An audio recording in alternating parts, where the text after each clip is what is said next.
Right, hello slimy furtlers, this is take 2 of this video. Yeah, I did a whole thing there where I actually unboxed and talked about things, but unfortunately for some reason my camera decided not to record any images for the most part of it. So first off, let's clean the lens. There we go, hopefully that's a little bit better, and the lighting's a bit better, hopefully.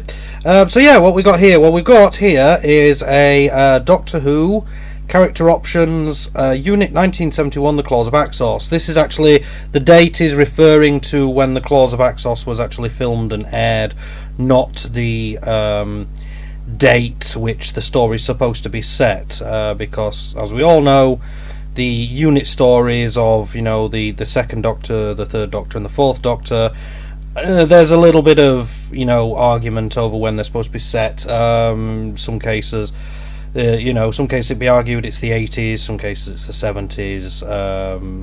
Personally, I believe that the unit stories, or the bulk of the unit stories from the old series, are set in the sort of early to mid 80s. Because the idea behind it was that it was supposed to be set in the near future, especially the third Doctor era was supposed to be set in the near future, which in the 70s the near future will be the 80s, and so on. Obviously the unit's appearance in Battlefield is specifically dated as being in the 1990s. So, you know, there we go. Obviously modern, you know, the modern Doctor Who stuff is all, you know, anytime unit appears there, it's set during whichever, you know, modern day, basically, whichever time period or whichever year it is, you know, there. So yeah, so anyways, we have the box. All the 3 guys have been you know, taken out of their, you know, their tombs. They've been reawakened like Cybermen coming out the tombs, and here they are. This is how Unit appeared in, like I say, the 1971 serial, The Claws of Axos, which is a very good, you know, serial. Good story, good acting, good, you know, whatever. Let me just see if I can darken it down a little bit, because I'm noticing a lot of glare on the face, because the faces on these are painted using very light flesh tone, and unlike some of the other, you know, human flesh painted figures, these are quite a little bit lighter, so they reflect light and you get glare, which you've still got glare, but, you know, So anyways, yes, the contents of the box as given on the bottom of the box, which is right there, and oh, the Brigadier's drunk. Oh, obviously it was Hogmanay, and he's had a thing, or Burns night or something, and he's got a what they call it, down the officer's mess. He had a little bit too much fizzy pop down the officer's mess. But yeah, the contents of the box are listed as the Brigadier figure with pistol, Sergeant Benton. Sergeant is still spelt wrongly. Sergeant is spelt with an E in the British Army. Don't know whether they knew that. Sergeant John Benton with machine gun, and Captain Mike Yates with machine gun. The only problem is the machine guns that supplied, like the other ones, there were two machine gun quote accessories supplied. The actual machine guns that are supplied are M4 carbines, which, even if you do argue that the unit stories are set during the 80s, M4 carbines are not and never were used in that time. Certain special forces units used versions of the Colt Commando and stuff like that, but I'm not getting into that too much detail. It's just, yeah, the these rifles were not used. The correct rifle should be the British Army version of the Fabrique Nationale FAL rifle, known in British Army terms as the SLR, not American M4 carbines. Like it says on the box, it does come with 2 of them. However, I have swapped out Captain Yates's weapon with the Sterling submachine gun from the other unit soldier that came with the Terror of the Zygons box set, because officers generally didn't carry rifles. They would usually be armed with either a submachine gun or a pistol. Field officers would more than likely have a submachine gun. So Mike Yates, as a captain in command of a platoon of men, would have a submachine gun. Very rare that you actually see one with a rifle, whereas the sergeant Would more than likely have a rifle, but could also have a submachine gun if you wanted. And obviously, the brigadier, being the commanding officer of the company, would have his pistol. Very rare to see an officer of that level with a rifle or a submachine gun even. You may see one with a submachine gun, I don't know. Not going into military details. Stop it. Right, so yeah. We'll start off looking at the new boy. Well, first off, a couple of things I wanted to say about the, just in general. First things first, I don't know why Character Options continues to use elastic bands in their, in their packaging. They really aren't needed. The plastic shells that the figures slip into hold the figures fine. There's no need for them to put because these figures each have an elastic band around their wrists and their ankles. There's no need for that. They can stay in place, stuff like that. The other thing I wanted to say was I purchased this set from B&M in Skegness when I was down there the other day. Just down there, went down there with a mate to help him with a few things. We had a bit of a bob around, and we went in B&M because he had to get some bits and bobs for his caravan, and there I sat on the shelf was this, which I've never seen in any of the Doncaster B&Ms, on clearance for £5. So if you want one of these box sets, get yourself down to B&M. Hopefully they will have some, because Doncaster stores never had this box set in, and it's only £5. Get there before the scalpers do, because knowing scalpers, they'll be straight on eBay for 25 quid or something daft like that. If you're a hardcore Doctor Who collector and you don't have this set and you miss out for a £5, tough. But yeah, one of the things I've always said is one of the things I said was I wasn't going to collect Doctor Who stuff anymore because I was sick of the series and stuff like that. But one of the things I've been waiting for years was them to produce unit guys, and they finally got round to doing it.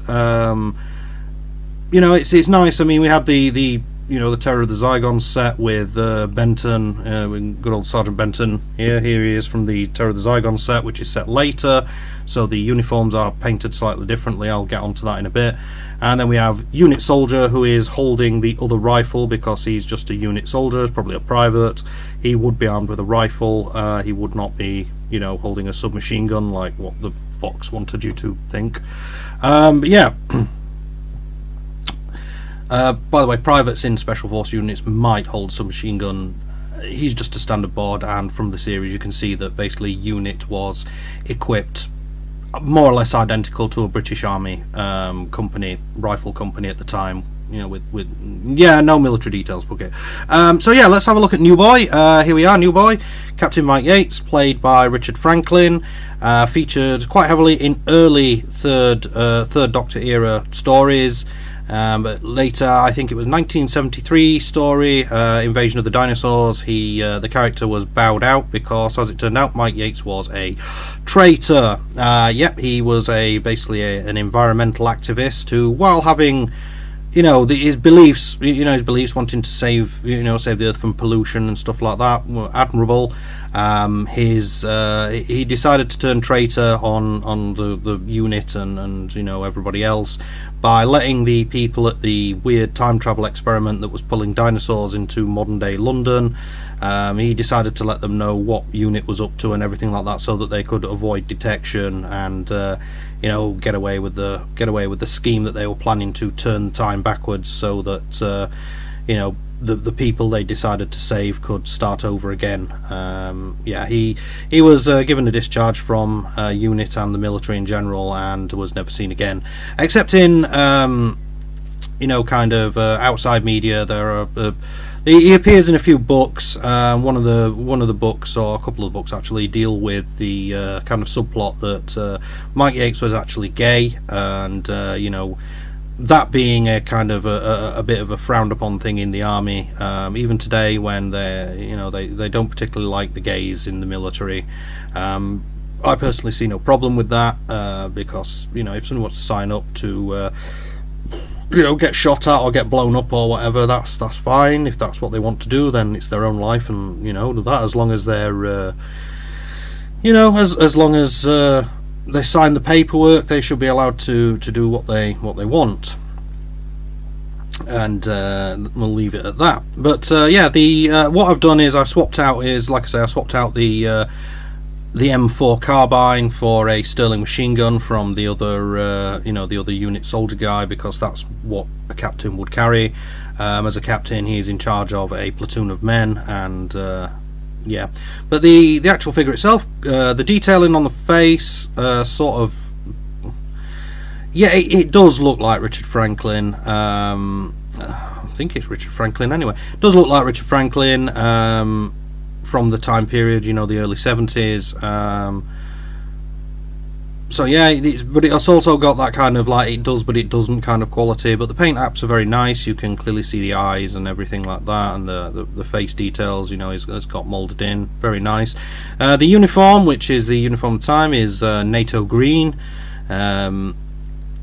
So yeah, that's nice. The pouches are, you know, a slightly lighter colour, you know, ideal for holding, you know, magazines for his rifle and stuff like that. Trousers are a slightly darker green, as was the norm, more of an olive drab colour, which was an American thing. Olive drab was more of an American thing. But yeah, but he has his unit marking on his left shoulder and no rank marking on his right shoulder. And to be honest, oh yeah, he does. He has his captain's stars, 3 silver diamonds to mark him out as a captain, but it has no other rank marks on the thing. Although if you were a sniper and you spotted a guy carrying one of these, there's a better than average chance that he's an officer, and, you know, marking himself out as, you know, blow his head off, and, you know, you'll cause some serious trouble. But yeah, he has the standard, you know, neckerchief thing around there, you know, keeping your neck warm. Black boots with a grey dry brush over the top. Standard articulation for these figures. One of the things I will say about the character options figures, and while the thing is our quality, these figures do have a real lovely. That's someone messaging me for some reason, I don't know why. Yeah, the figures have lovely build quality, lovely paint apps, stuff like that. But the problem is they don't stand very well.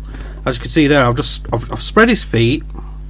So he has a nice, you know, wide stance and things like that to counteract the weight of the figure. But yeah, all I've got to do is just tiny touch. It's not going to do it now. But yeah, yeah. Oh look, see, look, Brigadier fell over as well. That's the only problem I've got with the you know, the character options figures. They don't stand very well, so you have to be careful how you put them. You put the legs too close together and they won't stand at all. Like him, I've just done it again, and he's starting to wobble. The Brigadier figure, all he did was just tap that as it was on the way down, and there he went. But yeah, let's move on to the Brigadier figure. So yeah, this is Brigadier in field command, you know, sort of thing.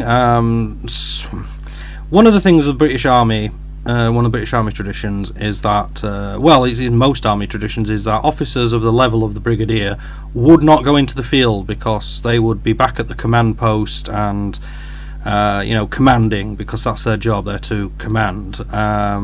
If you get too close to the front line, there's a chance you might be shot, and if you get shot and killed, you can you know, that will seriously disrupt the coherency of your, you know, your company that you're in charge of, and that's not good, because for an entire, well, he's a brigadier, so he's in charge of basically a brigade-sized you know, brigade-sized army.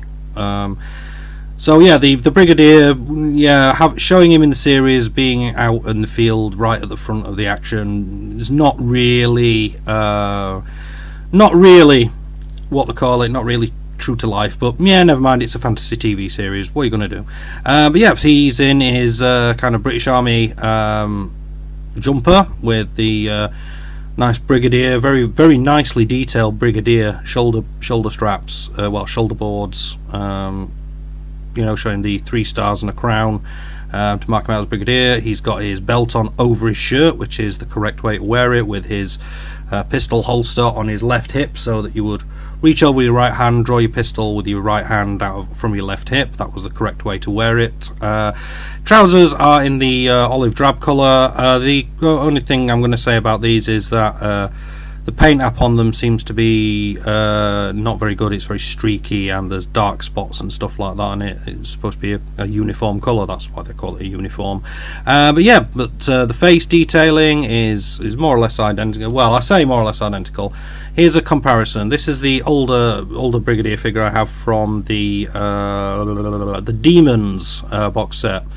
The Demons actually came after Claws of Axos, if I believe. So yeah, you could argue that this is him looking younger, but there are slight differences in the way that the paint apps. For a start, the Demons, which is an older production figure, uses a lot lighter skin tone. As you can see, he's more or less brilliant white, whereas this is more, you know, kind of flesh coloured.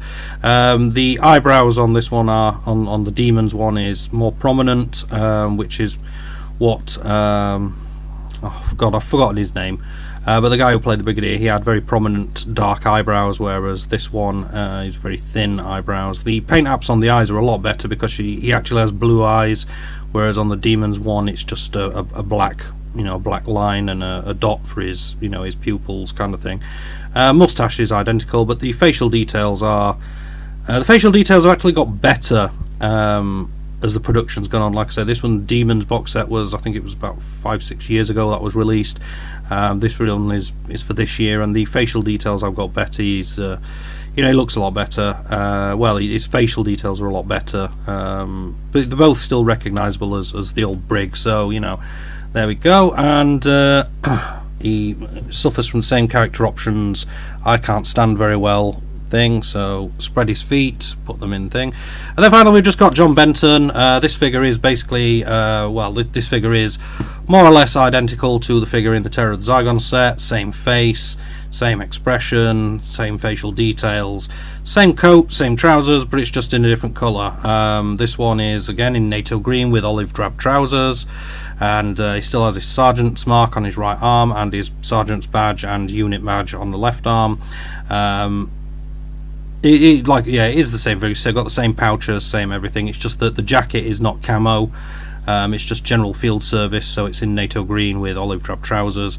General service one, you know, out and about kind of thing. But you know, they've got all the other stuff right. You know, the unit beret, which is the kind of beige colour, which is, I think, yeah, that colour is also the same colour used by the SAS beret. So I know there. Obviously wrong rifle, because Unit did not use M4 carbines at the time, they used SLRs. Yeah, I really wish they, you know, the amount of right, character options, if you're watching, if you're listening, whatever, I doubt that you ever will. If you're going to go into things of getting really good detailing on these figures, which, you know, I can't fault you for that really, but if you're going to go as far as to get really good detailing on the figures, please make sure the accessories match. You know, you've managed to get the Sterling submachine gun right, you've managed to get the Browning high power pistols for, you know, the Brigadier right. Why can't you get the rifle correct? You know, the SLR, that's really pissing me off, that. The SLR rifle, not an M4. It's not just a case of, oh well, we've you know, found some cheapo, you know, like toys of M4 rifle, just stick them in. No, get it. Do your job properly. Do it. You know, I say make an effort, but you've already made an effort in there. But you know, don't do a half-assed job. Let's have some SLRs. You know, not M4s, not things.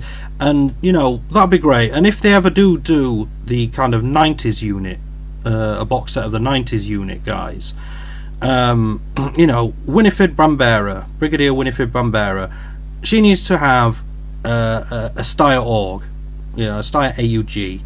Because that's what she had in the TV series. Although the book, it was called a FAMAS, which is the French bullpup rifle. Even though at the time the British Army was using SA-80s, but by the time of the Battlefield, which is set in the 1990s, Unit has been all integrated. You know, there's foreign officers in there, because I think there's either a Russian or a Polish officer in Unit, or soldier in Unit, who acts as you know, the Brigadier Bambera's adjutant kind of thing. So yeah, I can understand the not using British Army equipment all the time, but you know, yeah, this didn't happen in the 70s Unit stories. They used whatever the British Army was using, and yeah, SLRs please, not M4 carbines. But yeah, anyway, this set is great. I love it. Apart from the yeah, I'm not going back into that. Yeah, great set. Pick it up for a £5 from B&M before the scalpers get to it. It'll go very, very nice with any Doc 2 collection, or even if you're just collecting unit guards, which is basically what I'm doing now. You know, the figures pose, they've got weapons, so you know you can set them up in a battle scene with Cybermen, Daleks, or whatever. And you know, it's nice. Let's see some more unit guys. You know, let's see the machine gun guys and the bazooka guys. You know, unit Land Rover would be ace. You know, unit Land Rover would over, and the was it Jenkins, the Technical Sergeant Jenkins? He'd be nice as well. You know, I think he's called Technical Sergeant. Oh no, it was Osgood, Technical Sergeant Osgood. He'd be a nice addition as well. So yeah, thanks for watching. See you later.